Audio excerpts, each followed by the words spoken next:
В сърцето на Индия, сред величествените руини на древен Делхи, се издига един обект, който вече 16 века предизвиква законите на металургията, физиката и самото време.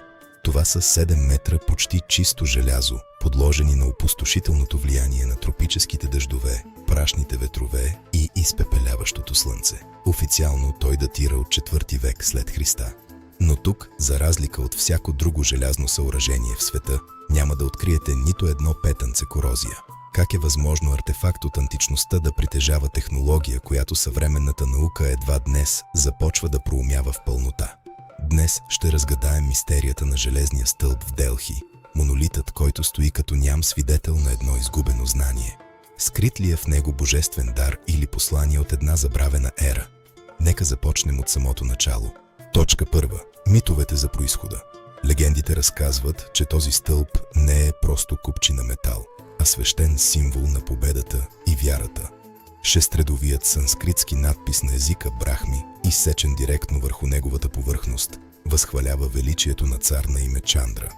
Повечето историци идентифицират този владетел като император Чандрагупта II, великият монарх от династията Гупта, чието управление се счита за златния век на индийската история.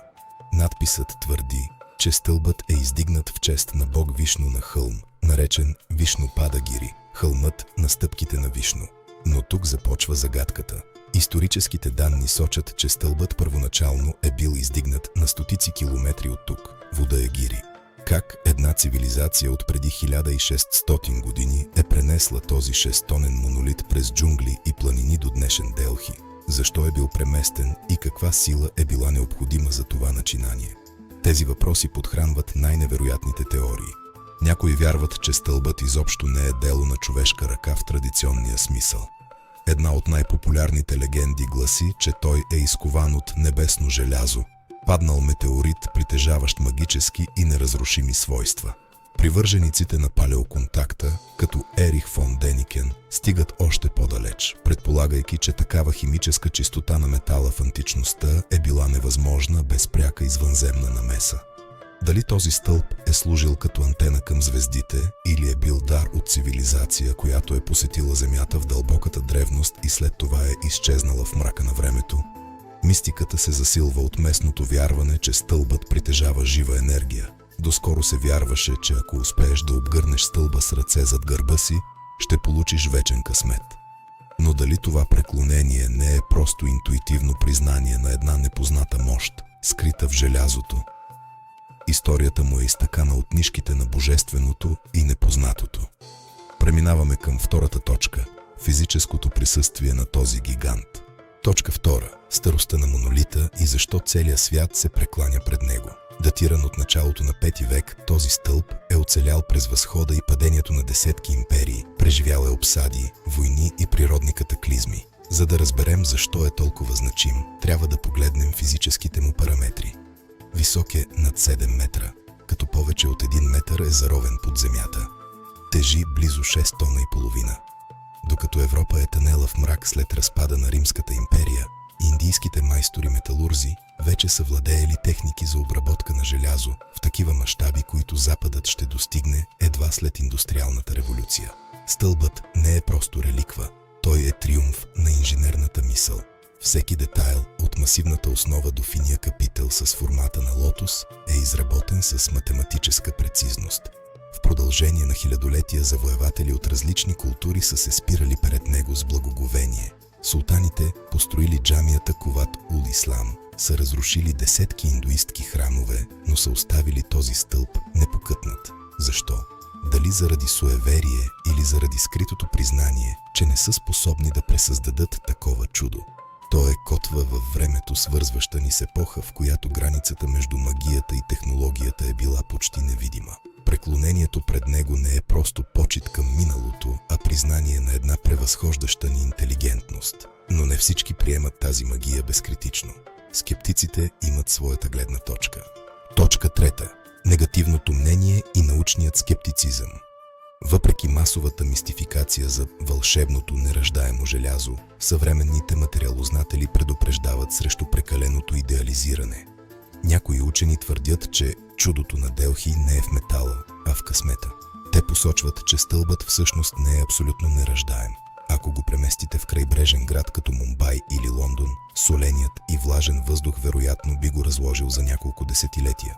Скептиците смятат, че ниската влажност в Делхи през по-голямата част от годината е основният фактор за неговото оцеляване. Още по-тревожни са данните за частта от стълба, която се намира под земята. Изследванията показват, че там желязото всъщност е сериозно корозирало и показва следи от дълбоко разяждане. Това разбива мита за пълната неуязвимост на материала. Критиците подчертават, че древните майстори вероятно не са имали съзнателно разбиране за антикорозионните свойства, а просто са използвали руда, която случайно е съдържала определени елементи. Те питат, ако това е било системно и висше знание, защо в Индия не откриваме още хиляди такива стълбове? За тях това е единичен случай на щастлива случайност и специфични климатични условия, а не изгубена високотехнологична цивилизация. Но дали тези скептични гласове не пропускат нещо по-дълбоко? Научните факти предлагат и друга, по-удивителна версия. Да преминем към данните.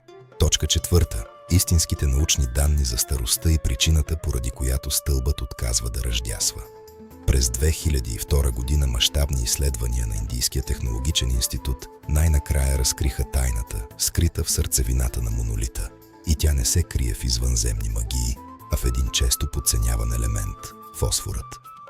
Анализите показват, че желязото в стълба съдържа необичайно високо количество фосфор – до 1%, което е многократно повече от съвременната стомана. Древните индийски металурзи не са използвали варовик при топенето на рудата, което е довело до това високо съдържание. Но това не е грешка, а гениално решение. Фосфорът действа как катализатор за образуването на изключително плътен и стабилен защитен слой върху повърхността.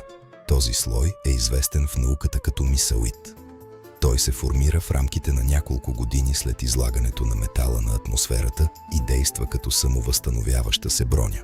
Ако повърхността бъде повредена по някакъв начин, химическата реакция с влагата във въздуха моментално лекува метала, изграждайки отново защитния филм.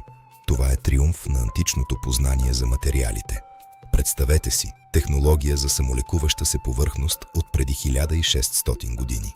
Но тайната не е само в химията, а и в начина на изработка. Стълбът не е излят в матрица, а е създаден чрез сложния метод на ковашкото заваряване. Стотици малки парчета горещо желязо са били наслоявани и заварявани едно към друго чрез мощен ковашки труд. Този процес е довел до изключителна структурна плътност и здравина. Всеки един удар на чука е изтласквал нечистотиите и е запечатвал фосфорния слой. Тези данни категорично потвърждават, че преди 16 века в Индия са съществували металургични способности, които Европа постига едва след промишлената революция през 19 век. Това не е просто магия, а висша форма на приложна наука, чието корени ние тепърва започваме да откриваме. Железният стълб е неоспоримо доказателство, че историята на човечеството не е права линия на прогреса, а поредица от възходи и загубени знания. Преди хилядолетие и половина някой е знаел как да победи корозията завинаги. С тези факти пред нас, какъв е крайният извод? Защо този енигматичен монолит продължава да ни вълнува толкова силно? Нека обобщим всичко в последната ни точка. Железният стълб в Делхи остава една от най-големите технологични и исторически енигми на нашата планета. Макар съвременната наука да е успяла да дешифрира неговия химичен код и да обясни ролята на фосфора, усещането за мистерия не изчезва. Той стои там, в двора на една разрушена джамия, като ням свидетел на изгубени епохи и забравени велможи. Напомня ни, че историята е пълна с прекъснати нишки и върхове на знанието, които сме изоставили. Дали е божествен дар, извънземно наследство или просто връх на човешкия гений от една друга ера, той продължава да ни провокира да гледаме отвъд границите на това, което смятаме за възможно. Може би истинското му предназначение все още обягва на нашето ограничено разбиране. Дали е просто паметник или част от по-голяма изгубена технологична система. Какви други тайни крие този шестонен метал, заровен в пясъците на Индия? Въпросите остават повече от отговорите. А вие на коя теория вярвате? Дали е плод на случайност или на една забравена висша наука? Споделете вашето мнение в коментарите. Благодарим ви, че бяхте с нас в това вълнуващо пътуване през времето и метала. Не забравяйте да се абонирате за канала, за да не пропускате следващите неразгадани мистерии. До следващия път, когато отново ще се изправим лице в лице с непознатото. Железният стълб ви очаква, непокътнат и вечен. До нови срещи!